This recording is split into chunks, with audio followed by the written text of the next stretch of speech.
எல்லாருமே கேட்குற ஒரு கேள்வி, ஏன் நாணயம்க்கு அப்புறம் இந்த ஒரு கேப் விழுந்துச்சு அப்படிங்கிறது எல்லாருமே கேட்கக்கூடிய ஒரு கேள்வி தான். ஆனால் அது அமைஞ்ச கேப்புங்கிறத விட நாணயம் அமைச்சுக்கிட்ட ஒரு கேப் தான். ஆனால் நாணயம் படம் நானும் சக்தியும் சேர்ந்து பண்ணோம். அதுக்கப்புறம் வந்து எனக்கு திரும்ப ஹீரோவாக ஒரு பிரேக் கிடைக்கணும் அப்படின்னா வந்து கிளீஷேவாக இருக்கிற எந்த விஷயம் பண்ணாலுமே வந்து ஒர்க் அவுட் ஆகுதுன்னு எனக்கு தோணுச்சு. இன்றைக்கி வந்து ஸ்கிரிப்டே நல்லா இருந்தாலும் கூட அதில் வந்து ஹீரோவை தாண்டி அந்த ஸ்கிரிப்டை தாண்டி ஏதோ ஒரு புது எலிமெண்ட் தேவைப்பட்டது. ஸோ அந்த வகையில் நிறையா ஸ்கிரிப்ட்ஸ் கேட்டால் எதுவுமே வந்து எனக்கு சாட்டிஸ்ஃபைடாக அமையலை. நான் வந்து பேசிக்காக எனக்கு சின்ன வயசுலேருந்து எனக்கு நாயகனா ரொம்ப பிடிக்கும். ஸ்கூல் படிக்கிறப்பெல்லாம் வந்து நீ நல்லா படித்தனா உனக்கு நாயை வாங்கி தரேன்னு சொல்லி ஒவ்வொரு வருஷம் ஒரு குட்டி நாயை வாங்கி கொடுப்பாங்க எங்கள் அம்மா. ஸோ அந்த வகையில் வந்து எனக்கு நாயகனா ரொம்ப பிடிக்கும். நாய் சம்மந்தப்பட்ட நிறையா படங்கள் ஹாலிவுட்டில் வந்திருக்கு. அந்த மாதிரி ஒரு படம் பண்ணுங்கிற ஒரு ஆசை இருந்தது. ஸோ சக்தி கிட்ட நான் சொன்னேன், இந்த மாதிரி ஒன்று பண்ணால் நல்லா இருக்குமா அப்படிங்கிற மாதிரி சும்மா டிஸ்கஸ் பண்ணேன். சக்திக்கும் வந்து ஆசிட்டிஸே அவர் வந்து ஒரு ஸ்டோரி ஒன்று வச்சுருந்தார், டாகை வந்து கூட வச்சு ட்ராவல் பண்ணுற மாதிரி. ஸோ அவருக்கும் அந்த ஐடியா பிடிச்சிருந்ததுனால வந்து இந்த ஒரு கான்செப்ட் வந்து எடுத்துக்கிட்டு நாங்கள் ஒர்க் பண்ணோம். சரி, ஸ்கிரிப்ட் ரொம்ப நல்லா வந்துட்டு இருந்தது. இப்போது முக்கியமான ஒரு விஷயம் வந்து ஒரு நாய் ஒன்று தேடி பிடிக்கணும். ஏன்னா இந்த படத்தை பொறுத்த வரைக்கும் நான் ஹீரோங்கிறத விட இதில் வந்து நாய்க்கு வந்து அவ்வளோ இம்பார்ட்டன்ஸ் இருந்தது. ஸோ எங்கே நாயை கண்டுபிடிக்கலாம் அப்படின்னு எனக்கு நிறையா நாய் வளர்த்துற அந்த சர்க்கிளில் வந்து நிறைய ஃப்ரெண்ட்ஸ் இருந்தாங்க. இன்ஃபேக்ட் என்ன ஸ்கூல்லலாம் வந்து என்ன நாய் சிபின்னு தான் கூப்பிடுவாங்க. அந்தளவுக்கு எனக்கு அந்த சர்க்கிளில் வந்து நிறைய பேர் தெரியும். ஸோ ஈஸியாக கண்டுபிடிச்சிடலான்னு கொஞ்சம் தெனாவட்டாக இருந்துட்டேன். பட் ஆனால் ஸ்கிரிப்ட் ஆல்மோஸ்ட் முடிகிற ஸ்டேஜ் வரும்போது எங்களுக்கு ஒரு ட்ரெயின்டு டாக் கிடைக்கல. இன்ஃபேக்ட் தமிழ்நாடு ஃபுல்லாக தேடினோம். சவுத் இந்தியாவில் ஹைதராபாத், பெங்களூர், கேரளா எல்லா பக்கமும் தேடி ஒரு படி போய் டெல்லி, பாம்பேலாம் போய் ஆக்சுவலாக இப்போ அக்ஷய்குமார் சார் ஒரு படம் பண்ணார், என்டர்டெயின்மெண்ட்னு ஒரு படம். அதில் நடித்த நாயை கூட நாங்கள் வந்து போய் பார்த்தோம். நல்லா தான் பண்ணுச்சு, பட்டு ஆக்ஷனுக்கு செட் ஆகலை. இங்கே எங்கள் ஃப்ரெண்ட்ஸ் சர்க்கிளில் இருந்த டாக்ஸும் வந்து எல்லாமே வந்து வசதியான வீட்டில் வளர்ந்த நாய்கனால விஐபி படத்தில் வர அந்த அமுல் பேபி டைலாக் மாதிரி ஃப்ரிட்ஜில் வச்ச ஆப்பில் தான் எல்லா நாயுமே இருந்தது. ஃபைனலாக என்ன பண்ணோன்னா ஃபேஸ்புக், ட்விட்டர்லலாம் வந்து ஒரு போஸ்ட் போட்டேன். இந்த மாதிரி இந்த கதைக்கு வந்து ஒரு ட்ரெயின்டு டாக் ஒன்று தேவைப்படுது, யாராகிட்ட இருந்தால் எனக்கு காண்டாக்ட் பண்ணுங்க அப்படின்னு. ட்விட்டரில் நான் போட்ட ஒரு ட்வீட்டை வந்து வெங்கட் பிரபு சார் வந்து ரீட்வீட் பண்ணார். அதை ஒருத்தர் பார்த்துட்டு ஒரு பெங்களூரில் இருக்கிற ஒரு மிகப்பெரிய டாக் ஃபுட் கம்பெனியோட ஒரு மார்க்கெட்டிங் ஹெட் கோகுல்னு சொல்லிட்டு என்னை காண்டாக்ட் பண்ணார். காண்டாக்ட் பண்ணி நீங்கள் தேடுற மாதிரி ஒரு நாய் வந்து பெங்களூரில் மட்டும்தான் இருக்குது, அங்கே வந்து ஸ்டெல்த் பாஸ் அப்படின்னு ஒரு டாக் ட்ரைனிங் ஸ்கூல் இருக்குது, அங்கே வந்து மசூத் சார் தான் அதை வந்து வச்சுருக்கு. மிஸ்டர் மசூத்னு ஒருத்தர் வந்து அதை ரன் பண்ணிகிட்டு இருக்காரு. அவர்கிட்ட ஏகப்பட்ட டாக்ஸ் இருக்குது, மிலிட்ரிக்கு, சிஆர்பிஎஃப்க்குலாம் ட்ரெயின் பண்ணுறாரு, நீங்கள் அங்கே போய் பாருங்கள் அப்படிங்கிற மாதிரி சொன்னாங்க. ஸோ அவரை போய் காண்டாக்ட் பண்ணோம். ஃபஸ்ட்டு சினிமாக்கெல்லாம் நாய் தர மாட்டேன், எனக்கு வந்து பாலிவுட்டுக்கே வந்து நிறையா இதெல்லாம் ஆஃபர்ஸ்லாம் வந்தது, பட் நீங்கள் நாயை வச்சு என்ன பண்ணுவீங்க, நீங்கள் ஜஸ்ட் வந்து போகும் அவ்வளோதானே இருக்க போகுது அப்படிங்கிற மாதிரி ஃபீல் பண்ணார். பட் அவர்கிட்ட இந்த லைனை சொன்னதும் அவர் ரொம்ப எக்ஸைட் ஆகிட்டார். ஸோ உடனே வந்து பண்ணுறதுக்கு ஒத்துக்கிட்டாரு. ஸோ அங்கே எந்த டாகை சூஸ் பண்ணலாம் அப்படின்னு நினைக்கும் போது அங்கே ஒரு 30-40 நாய் இருந்தது. எல்லாமே வந்து பயங்கரம் ஃபெரோஷியஸ். அதாவது வந்து ஷூட்டிங் ஸ்பாட்டில் அது வந்து எதாவது அசம்பாவிதம் ஆச்சுன்னா வந்து யாரோ ஆளையே காலி பண்ணுற அளவுக்கு ட்ரெயின் பண்ணி வச்சுருந்தாங்க. ஸோ அவர் ரெஃபர் பண்ணது தான் இந்த ஈதோங்கிற டாக். இது வந்து அங்கே இருக்கிறதுலே கொஞ்சம் சாதவான நாய், சினிமாவுக்கு வந்து இது சூட் ஆகும் அப்படிங்கிற மாதிரி சொன்னார். இவன் தான் அதுக்கு மிலிட்ரி ட்ரைனிங் இருந்தாலும் எங்களுக்கு சினிமாவுக்கு தேவைப்பட்ட ஒரு சில ட்ரிக்ஸ்லாம் அதுக்கு சொல்லிக் கொடுக்க வேண்டியது இருந்தது. யூஸ்வலாக 1 year ஆகும் ஒரு சில விஷயங்கள் வந்து ஒரு நாய்க்கு சொல்லிக் கொடுக்கணும்னா. அதெல்லாம் வந்து இவர் ஒரே வாரத்தில் பண்ணி கொடுத்துட்டாரு. ஸோ அப்படி தான் வந்து எங்கள் ஹீரோ கிடச்சார் எங்களுக்கு. ஷூட்டிங்லாம் ரொம்ப நல்லபடியாக போச்சு. ஃபஸ்ட் வீக்கெலாம் வந்து ரொம்ப ஃபஸ்ட் ஷெட்யூல் போகும்போது ரொம்ப நானும் நாயும் ரொம்ப க்ளோஸாக இருந்தோம். ஆனால் அதுக்கப்புறம் ஆக்ஷன் சீக்வன்ஸ்லாம் ஷூட் பண்ணும்போது நிறைய கடியெல்லாம் வாங்கிட்டேன். ஏன்னா அது ஆல்ரெடி வந்து அந்த ஆக்ஷனுக்குலாம் ட்ரெயின் பண்ண ஒரு டாகுங்கிறதுனால டைரக்டர் வந்து கேமராவில் ஸ்டார்ட் கேமரா ஆக்ஷன் அப்படின்னா போதும், அவ்வளோதான் வந்து கடிச்சிடும். இப்போ மறந்துடுச்சு, தூங்கிட்டு இருக்கு ரொம்ப நேரம் பேசிகிட்டு இருக்கிறதுனால. ஸோ அந்த மாதிரி ஆகி ஒரு 12-13 கடியெல்லாம் வாங்கிட்டேன். அப்போல்லாம் ரொம்ப கஷ்டமாக இருந்தது, நாய் கடியெல்லாம் வாங்கி ஒரு படம் பண்ணுமா அப்படின்னு. ஆனால் நீ படத்தோட அவுட்கம் பார்க்கும்போது இன்னொரு 10 கடி சேர்த்து வாங்கிறதாலும் தப்பு இல்லைங்கிற மாதிரி தோணுச்சு. அவ்வளோ நல்லா வந்திருக்கு. ட்ரெய்லரில், சாங்ஸ்லலாம் பார்த்தீங்கன்னா வந்து நிறையா வந்து நாங்கள் நாய்க்கு வந்து முக்கியத்துவம் கொடுத்துருப்போம். அதனால ஹீரோயினுக்கு இதில் இம்பார்ட்டன்ஸ் இல்லைன்னு யாரும் நினைக்க வேண்டாம். அவங்களோட ரோல் வந்து ஒரு மிகப்பெரிய ரோல். படத்தோட ஒரு கருவே வந்து அவங்கள வச்சு தான் வந்து ட்ராவல் ஆகுது. ரொம்ப நல்லா பண்ணியிருக்காங்க, நிறையா ரிஸ்க் எடுத்து பண்ணியிருக்காங்க. நான் டெய்லி வீட்டுக்கு போவேன், சிபி யாரோ ஒருத்தர்கிட்ட கதை கேட்டே இருப்பாப்புல. நான் சொன்னேன், என்னடா டெய்லி ஒரு கதை கேட்குறேன் ஆனால் படமே நடிக்க மாட்டேங்கிறேன். இல்லை இது பிடிக்கல, அது பிடிக்கல, இது பிடிக்கல. நான் என் அனுபவத்தை வச்சு சொல்கிறேன். பாரு, நாங்கள் அந்த காலத்தில் எனக்கு பிடிக்காத வார்த்தை அந்த காலத்தில்ங்கிற வார்த்தை இருந்தாலும் சொல்கிறேன். நான் சொன்னேன், ரஜினி சாரை வந்து அவர் நடிக்க வந்த புதுசில் ஒரே வருஷத்தில் 20 படத்துக்கு மேலே ஹீரோவாக நடிச்சிருக்காரு. அதே மாதிரி விஜயகாந்த் சார் ஆகட்டும், நான் ஆகட்டும், கமல் சார், பிரபு, கார்த்திக், நாங்கள் தான் ஒரு பீரியடில் எல்லாருமே வருஷம் வந்து 15 படம் 20 படம் ஹீரோவாக நடிக்கிறது. அப்புறம் தான் குறைச்சிக்கிட்டோம். அப்போ நான் சொல்லுவேன், வர்ற படத்தையெல்லாம் ஒத்துக்கிட்டு அடித்து கிளப்ப வேண்டியது. ஒரு 15 படம் நடிச்சோம்னா அதில் 2 படம் 3 படம் ஓடிட்டு போகுது, அது ஓடினா போதும் அப்படின்னு. சிபி சொன்னாப்பில் அதெல்லாம் உங்கள் காலம், இப்போ அப்படி கிடையாது. ஒரு படம் ஓடலன்னா ஆட்டம் க்ளோஸ். ஓஹோ சரி, இவங்க தான் என்ன சினிமாவை பற்றி ரொம்ப இவங்க ஸ்டடி பண்ணி வச்சது வேற மாதிரி இருக்கிற. அது இன்னைக்கு உண்மையும் கூட தான். ஒரே தீபாவளிக்கு எனக்கு 2 படம் ரிலீஸ் ஆயிருக்கு, விஜயகாந்துக்கு 2 படம் ரிலீஸ் ஆகிக்குது, பிரபுக்கு 2 படம் ரிலீஸ் ஆகிக்குது. ஒரு படம் ஓடும், சில சமயத்தில் 2 படம் ஓடும், சில சமயத்தில் 2 படம் ஓடாது. இருந்தாலும் கூட நாங்கள் தொடர்ந்து நடிச்சுக்கிட்டே இருப்போம். அது ஒரு காலகட்டம். அப்புறம் சரின்னு சொல்லிட்டு எங்கள் வீட்டில் வந்து ஒரே ஒரு விஷயம்னா, நான் என்ன மாதிரியே சிபிக்கு வந்து வாழ்க்கையின் யதார்த்தத்தை புரிஞ்சுக்கிட்ட ஒரு ஆள். இன்னைக்கு வியாபார ரீதியாக வந்து நான் எப்பவுமே பெரிய படம் சின்ன படம், பெரிய நடிகர் சின்ன நடிகர், பெரிய டைரக்டர் சின்ன டைரக்டர்னு சொல்ல மாட்டேன். பெரிய பட்ஜெட் படம் சின்ன பட்ஜெட் படம், குறைந்த சம்பளம் வாங்கும் நடிகர் பெரிய சம்பளம் வாங்கும் நடிகர், குறைந்த சம்பளம் வாங்கும் இயக்குனர் பெரிய சம்பளம் வாங்கும் இயக்குனர். திறமையை வச்சு பேசப்படுது. சினிமாவில் வந்து பெருசும் பெருசும் கை கோர்த்துக்குவாங்க. இப்போ அதை வச்சுட்டு ஒரு வியாபாரம். அப்போ எப்படின்னா ஒரு டீம் அமைக்கிறது ரொம்ப கஷ்டம். இப்படி கதைகள் கேட்டிருக்கையில் இந்த கதையினுடைய அவுட்லைனை சொன்னாப்புல, இது யார் பண்ணுறாங்கன்னா சக்தி டைரக்டர் அப்படின்னு. நான் நாணயம் படம் பார்த்தேன். ரொம்ப டெக்னிக்கலி ரொம்ப பிரமாதமாக இருந்தது. ஏன்னா இன்னைக்கு வந்து பாசமலர் காலத்தில், மக்கள் தலம், நடிகர் தலம் காலத்தில் 90% கதை 10% டெக்னிக்கு. நாங்கள் ஹீரோவை நடிச்ச காலத்தில் 50% கதை 50% டெக்னிக் வேல்யூ. இன்னைக்கு வந்து 25% கதை 75% டெக்னிக் வேல்யூ. ஒரு கதையை எப்படி சொல்றாங்க அப்படிங்கிறத மிக முக்கியமான விஷயம். இதை நான் சமீப காலமாக கற்றுக்கிட்டேன். நான் இப்போ சமீபத்தில் நடித்த சில படத்தினுடைய கதையை நான் கேட்கல, என்ன ஒன்றும் பெரிய விஷயமா படலையே அப்படின்னு நினச்சி நடிப்பேன். பட் மேக்கிங்கில் வந்து அதை அசத்திருப்பாங்க. அதுக்கு மிகப்பெரிய உதாரணம் வந்து ராஜா ராணி. அட்லி என்கிட்ட வந்து கரை சொல்லல, ஓகே ஒரு லவ் சப்ஜெக்ட் சார், நீங்கள் நயன்தாராவோடப்பா ஒரு நல்லாப்பா, சரி. இந்த நண்பன் படம் டைரக்ட் பண்ணல, அட்லி ரொம்ப ஃப்ரெண்ட் ஆகிட்டாப்புல. அட்லியினுடைய ஹார்ட் ஒர்க்கு நான் பார்த்தேன். சரி ஒரு நல்ல யூத் டீம், ஆர்யா, நயன்தாரா, ஜெய், நஸ்ரியா, இல்லை சந்தானம் எல்லாம் இருக்கிறாங்க, நடிப்புமே என்ன இது என்ன ஒரு பெரிய விஷயம், நடிப்புமே அப்படின்னு நடித்தா அந்த படம் சூப்பர் ஹிட் ஆகி எனக்கு ஃபிலிம்ஃபேரில் வந்து பெஸ்ட் சப்போர்ட்டிங் ஆக்டர் அவார்டு கொடுத்துட்டாங்க எனக்கு. அப்போ என்னன்னா அந்த கதை சொல்லும் போது சாதாரணமாக இருக்குது, எடுத்தது வந்து அட்லி அவ்வளோ பிரமாதமாக எடுத்திருக்காரு. அதே ஃபீலிங் வந்து எனக்கு அந்த நாணயம் படத்தில், நாணயம் படத்தினுடைய கதை என்கிட்ட சக்தி சொன்னார். ஒரு பேங்க் கொள்ளை என்னமோ ஒரு இங்கிலீஷ் படத்தை பார்த்துட்டு சொல்றாரு போல இருக்குது. பேங்க் கொள்ளை அடிக்கிறதுல அவங்க என்னையா எடுக்க போறாங்க, அதுக்கு செலவு பண்ணணும், டீட்டெயில் பண்ணணும் அப்படின்னா நாணயம் வந்து அவ்வளோ ஸ்டைலிஷாக எடுத்துட்டாரு. அப்போ என்னன்னா நம்ம கதை கேட்கறதே இல்லை, இன்னைக்கு அதை வந்து எப்படி படமாக்குறாங்க அப்படிங்கிறத விஷயம். அதே மாதிரி இன்னைக்கு வந்து வியாபாரம், தியேட்டர். அன்னைக்கு வந்து ரஜினி சார் படம், கமல் சார் படம், விஜயகாந்த் சார் படம், என் படம், பிரபு, கார்த்திக் எல்லாரும் படமும் ஒரு தியேட்டரில் தான் ரிலீஸ் ஆகும். கோயம்புத்தூர்னா கோயம்புத்தூரில் ஒரு தியேட்டர், ஈரோடுனா ஈரோடில் ஒரு தியேட்டர், பொள்ளாச்சினா பொள்ளாச்சியில் ஒரு தியேட்டர், உடல்பட்டினா. இன்னைக்கு அப்படி இல்லை, பெரிய பட்ஜெட் படம் வந்து எல்லா தியேட்டர்லையும் போட்டுறாங்க. ஃபார் எக்ஸாம்பிள் வந்து இந்த ஃபங்க்ஷனுக்கு உடமலைப்பேட்டையில் 4 தியேட்டர், 3 தியேட்டரில் கத்தி, ஒரு தியேட்டரில் பூஜை. அப்படி இருக்கல இந்த ஸ்மால் பட்ஜெட் படத்தை எங்கே கொண்டு போய் ரிலீஸ் பண்ணுறது, இது ஒரு பெரிய சிக்கல். கையில் காசு இருந்தால் படம் எடுத்துடலாம், ஆனால் ரிலீஸ் பண்ணுறது மிகப்பெரிய பிரச்சனை. இவ்வளோ பிரச்சனைகள் இருக்கல துணிஞ்சு சிபியும் சக்தி இறங்கினப்போ பண பிரச்சனை இல்லை. நம்ம தான் ஊராக தெருவாக நடிச்சிட்டு இருக்கோமே, ஹிந்தியில் நடிக்கிறோம், தெலுங்கு, நான் ஓப்பனாக சொல்கிறேன். ஏன்னா படம் எடுக்கிறதுக்கு வந்து பணம் வந்து ஒரு பிரச்சனை இல்லை, ரிலீஸுங்கிறது தான் மிகப்பெரிய பிரச்சனை. சரி எடுத்தாச்சு. டபுள் பாசிட்டிவ் பார்த்தப்போ எனக்கு உண்மையிலேயே வந்து 100வது நாள் டபுள் பாசிட்டிவ் பார்த்தப்போ இருந்த ஃபீலிங் தான் பிரமாதமாக வந்திருக்குது. பட் இந்த படத்தை இன்னும் பிரமாதப்படுத்துறது வந்து இசைஞானி இளையராஜானுடைய பேக்ரவுண்ட் ஸ்கோரில் தான் இருக்குது, ரீ ரெக்கார்டிங்கும் தான் இருக்குது. அதே மாதிரி 100வது நாள் வந்து டபுள் பாசிட்டிவ் பார்த்ததுக்கு, ரீ ரெக்கார்டிங்கோட பார்த்ததுக்கு எங்கேயோ போயிடுச்சு. அதை வந்து தரன் உண்மையிலே ஹேட்ஸ் ஆஃப் டு யூ.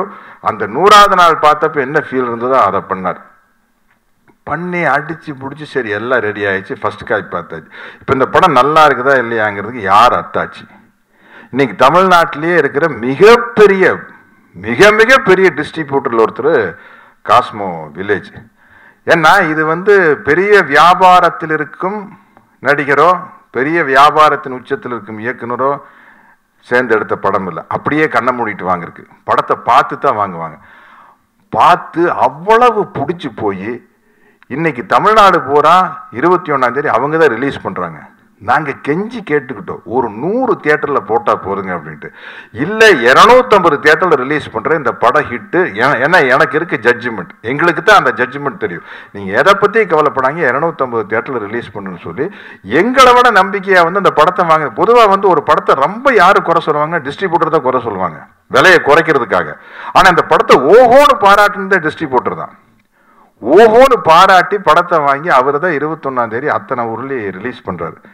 எனக்கு நான் சினிமாவில் சான்ஸ் தேடி அலையும் போது பராசக்தி வசனத்தை எனக்கு மனப்பாடமாக பேச தெரியும், மனோகரா வசனத்தை மனப்பாடமாக பேச தெரியும், வீரபாண்டிய கெட்டவன் வசனத்தை மனப்பாடமாக பேச தெரியும். ஆனால் நான் நடித்த படத்தினுடைய வசனம் எனக்கு மறந்து போகும். நேற்று பேசின வசனம் எனக்கு இன்னைக்கு ஞாபகம் இருக்காது. ஆனால் ஒரே ஒரு வசனம் எனக்கு இன்னும் மனப்பாடமாக இருக்காது. அது இங்கே பேசி காட்ட முடியாது. ஏன்னா அந்த படம் ரிலீஸ் ஆகிற வரைக்கும் வெயிட் பண்ணோம். நான் மதன் கார்கிக்கு இதே மாதிரி வாட்ஸ்அப்பில் பேசி அனுப்புனேன். இன்னைக்கு இந்தியாவிலேயே எடுத்துட்டு இருக்கிற மிக மிக பெரிய பட்ஜெட் ஃபிலிம் வந்து பாகுபலி, தமிழில் மகாபலின்ட்டு ராஜமௌழி டைரக்ஷனில் தெலுங்கு தமிழ் பார்ட் 1 பார்ட் 2 எடுத்துட்டு இருக்கிறோம். 400 நாள் ஷூட்டிங். இந்தியாவின் மிகப்பெரிய பட்ஜெட் படம். அதுக்கு வந்து மதன் கார்கி தான் தமிழ் படத்துக்கு வசனம். எனக்கு ஒரு டைலாக் எழுதி அனுப்புனாரு. அது இங்கே பேசி காட்ட முடியாது, ஏன்னா படம் வந்ததுக்கப்புறம் தான் பேசி காட்ட முடியும். அது இப்போ எனக்கு மனப்பாடமாக இருக்குது. தூக்கத்தை எழுப்பி கேட்டாலும் கூட பேச முடியும். ஏன்னா அதை வந்து மனப்பாடம் பண்ணாதான் பேச முடியும். கலைஞர் பராசக்தியில் எழுதின வசனங்கள் மாதிரி, பஞ்சத்தை வரவழைத்தது யார் குற்றம், பஞ்சத்தின் குற்றமா, அது பஞ்சத்தை மஞ்சத்திற்கு வரவழைத்த வஞ்சகர்களின் குற்றமா அப்படின்னா இது மனப்பாடம் பண்ணாமல் பேச முடியாது. ஒரு பஞ்சமா வஞ்சமா மஞ்சமா விட்டா பெப்பேன்னு முடிச்சுட்டு நிற்க வேண்டியதான். அது மாதிரி நீங்கள் வரட்டும், அந்த படம் வரட்டு பாருங்க, அப்போதான் மதன் கார்கி என்னன்னு தெரியும். அப்புறம் இந்த படத்தினுடைய மிக முக்கியமான ஹீரோ ஈத்தோ. இதை தேடி அலைஞ்சாங்க, இப்படி அப்படி அலையிலைங்க அலைஞ்சானா. அதுக்கு தகுந்த மாதிரி எல்லா விஷயம் பண்ணி அது டைரக்டரும் சிபியும் தான் வெல் பிளான் பண்ணாங்க. இது ஏற்கனவே அனிமல் வெல்ஃபேரில் இந்த ஈத்தோ என்னென்ன பண்ணுங்கிறத அவனுக்கு முதல்லையே காட்டி, இல்லாட்டி படத்தை எடுத்து அனிமல் வெல்ஃபேரில் காட்டினா நீங்கள் ஏதோ நாயை தூக்கி வீசிக்கிறீங்க, ரோப்பை கட்டி இழுத்துருக்கிறீங்க, நாயை மேலேருந்து தூக்கி வீசிட்டீங்க அப்படின்னு நினைப்பாங்க. இன்னும் அந்த அளவுக்கு இது வேலை பண்ணியிருக்குது. இது எல்லாம் வந்து ட்ரைனிங்லேயே இது பண்ணுது. நாங்கள் எதுவுமே இதை டார்ச்சர் பண்ணல அப்படின்னு அங்கே ட்ரைனிங் சென்டர்லேயே போய் வீடியோவில் ஷூட் பண்ணிட்டு வந்து அனிமல் வெல்ஃபேரில் காட்டி அது அவங்ககிட்ட இருந்து எல்லா இதையும் வாங்கிட்டு அப்புறம் தான் படம் எடுத்தோம். இந்த டீம் வெரி ஜாய்ஃபுல்லான டீம். நான் எங்கேயும் பார்த்ததில்லை.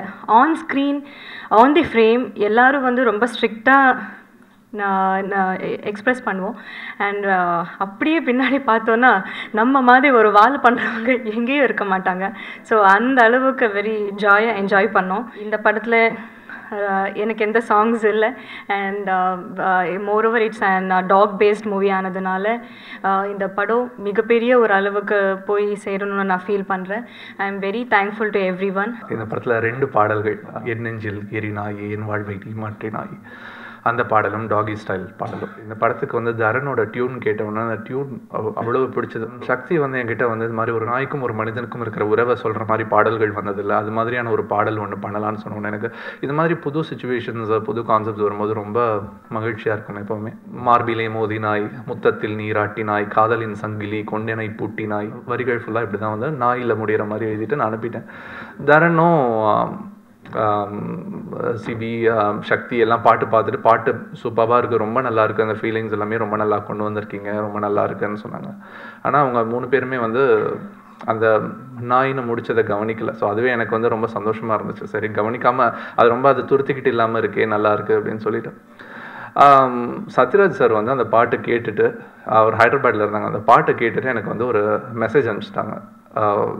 வாழ்த்தி அனுப்புகிற மாதிரி ஒரு message அனுப்பிச்சினாங்க.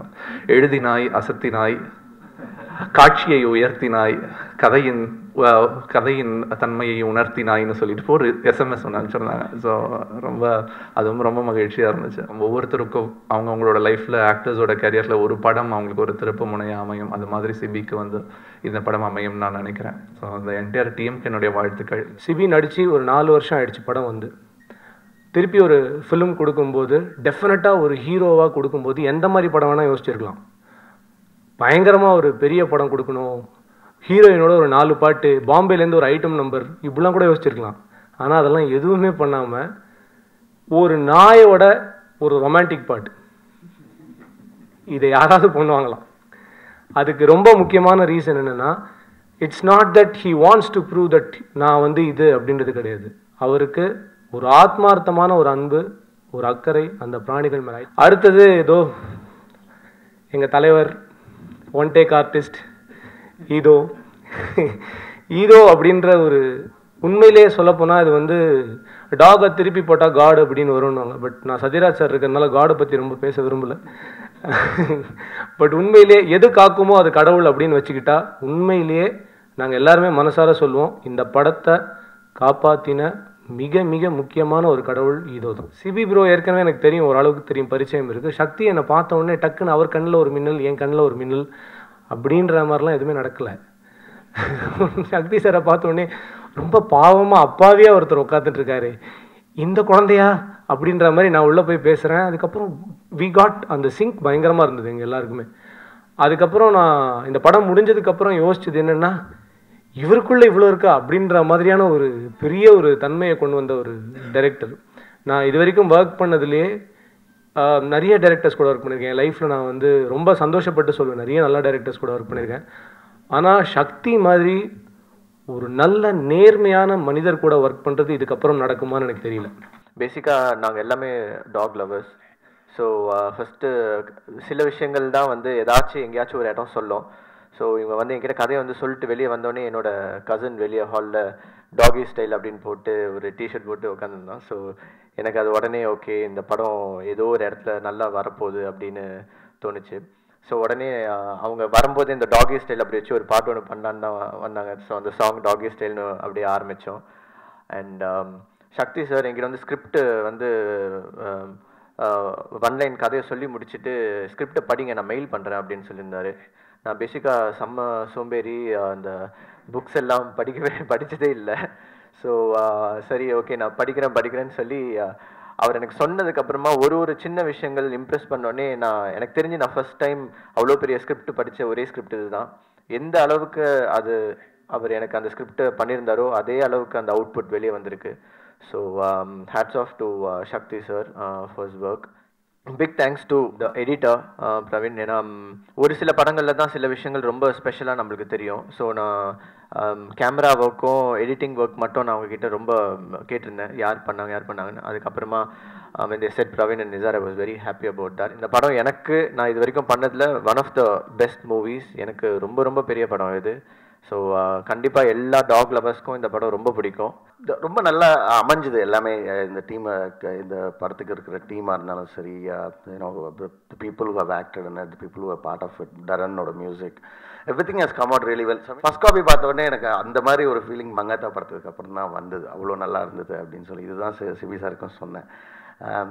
It was basically as a technician அந்த மாதிரி வர்றது வந்து இட்ஸ் அ ஹியூஜ் ப்ளஸ் அப்படின்னு நான் நினைக்கிறேன். கண்டிப்பாக எல்லாருக்கும் வந்து இந்த படம் பிடிக்கும்னு ஒரு நம்பிக்கை இருக்குது. கம்மிங் டு சிவி சாரோட ஆக்டிங்காக இருந்தாலும், நாய் இன்னும் அவங்க இப்போ ட்ரெயின்டாக இருந்தாலும் இது சொல்லிக் கொடுத்தாலும் ஒரு ஷார்ட்டில் வந்து நாய்க்கு ஏற்ற மாதிரி இன்ஸ்டிங்டிவாக ரியாக்ட் பண்ணி அதுக்கேற்ற மாதிரி அவரோட ரியாக்ஷனை மாற்றிக்கிறது வந்து ரொம்ப கஷ்டமான விஷயம்.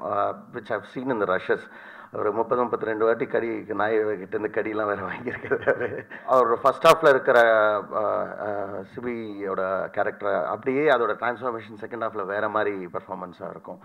கண்டிப்பாக for him it's going to be a big huge film. நாய்கள் ஜாக்கிரதைங்கிறது ஒரு கதை இருக்குது. வாலி சார் வீட்டுக்கு வந்து வாசு சார் போகும்போது ரொம்ப பயந்துட்டு இருந்தார். ஏன் பயப்படுறீங்க? நல்லா நாய்கள் ஜாக்கிரதைன்னு போர்டு மாறி இருக்குன்னு. குட்டி நாய் நீங்கள் நீச்சல் அதனால தான் நாய்கள் ஜாக்கிரதை நான் போர்டு போட்டிருக்கேன் அப்படின்னு அவர் சொன்னாருன்னு எனக்கு வாசு சார் சொன்னார். 17-18 வருஷத்துக்கு முன்னால் நானும் சத்யராஜ் சாரும் ஒரு நாயை வச்சு ஒரு காமெடி பண்ணோம் ஒரு படத்தில். நாயை நான் வாக்கிங்காக கூப்பிட்டு வருவேன்.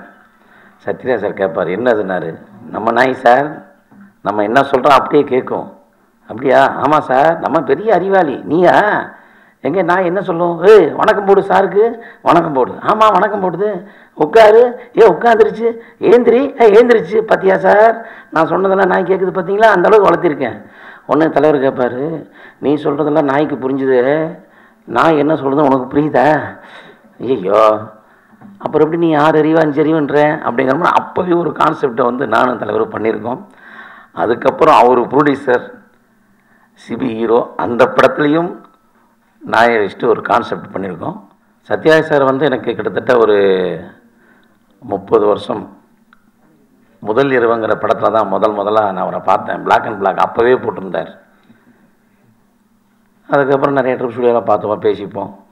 எப்போ போனாலும் கேட்குற முதல் வார்த்தை சாப்பிட்டியா. அவர் சுண்டல் சாப்பிட்டுருந்தா கூட சாப்பிட்டியான்னு கேட்பார்.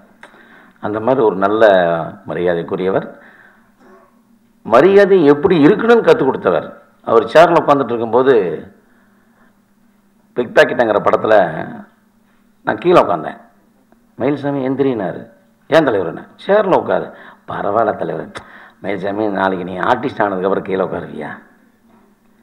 தலைவரே தம் அடித்தாலும் எப்போயோ அடிச்சிரு, உட்காந்தாலும் எப்போயோ உட்காந்துரு அப்படின்னு சொல்லி கொடுத்த சுயமரியாதை சொல்லி கொடுத்த திரு சத்யராஜ் அவர்களுக்கு ரொம்ப நன்றி. எல்லாம் கேட்பாங்க, ரொம்ப ஜாலியாக இருக்கீங்களே, வயசு 50 ஆகுது, இதை பற்றி கவலைப்பட மாட்டேங்கிறீங்கன்னு. நான் அடுத்தவங்கள பற்றி நினைக்கிறதே இல்லைங்க. நான் கடைசி வரைக்கும் நானாகத்தான் இருக்கிறேன். அதனால் எனக்கு எந்த பிரச்சனையும் இல்லை அப்படின்னு நிறைய பேர்கிட்ட சொல்லுவேன். இதை நான் யார்கிட்ட கற்றுட்டுனா என் தலைவர் சத்யராஜன் தான் கற்றுக்கிட்டேன். I wanted to come in to films. அந்த டைமில் எனக்கு வந்து நல்ல சினிமா, கெட்ட சினிமா, கமர்ஷியல், இது வந்து ஆர்ட் சினிமா எதுவுமே எனக்கு தெரியாது. அந்த டைமில் நான் ஒரு படம் பார்க்க விரும்பினேன், ஒரு ஸ்கூல் ஸ்டூடெண்ட்டாக இருக்கப்போ. அந்த மாதிரி படம் அதுக்கப்புறம் எனக்கு வரல. நான் அந்த பாயிண்ட் ஆஃப் வியூவில் தான் இந்த படம் எடுத்தேன். ஒரு சில்ட்ரனுக்கு வந்து பிடிக்கிற மாதிரி ஒரு படம் வந்து ரொம்ப நாள் ஆகுது. ஸோ ஐ திங்க் நாய்கள் ஜாக்கிரதை will be that. I want to thank my producer Satyaraj sir, Sibi, and my AD team, especially Sundar, and all other technical team. Thank you. அதிகமாக பேச மேடை வாய்ப்புலாம் கிடைக்காது. இதான் ஃபஸ்ட்டு மேடை வாய்ப்பு எனக்கு. அதுக்கு ஃபஸ்ட்டு தேங்க்ஸ் இந்த டீமுக்கு. டீம்னு சொல்ல முடியாது, ஃபஸ்ட்டு இது ஒரு நல்ல ஃபேமிலி. ஆக்சுவலாக சக்தி சார்கிட்ட அடிக்கடி நான் வாங்கின ஒரே வார்த்தை, ஏன்டா நாயே ஒரு டேக்கில் பண்ணது நீ ஏட்ட சீக்கிரம் பண்ண மாட்டேங்கிறேன். ஆனால் நிஜமாலே சக்தி சார் மாதிரி ஒரு கூலான டைரக்டர் நான் பார்க்கல. சத்யராஜ் சார் அவர் பேனரில் படம் பண்ணுறது எனக்கு ரொம்ப பெருமையான விஷயம். இந்த டீமுக்கும் என் ஃப்ரெண்ட்ஸ் எல்லாத்துக்கும் ரொம்ப தேங்க்ஸ்.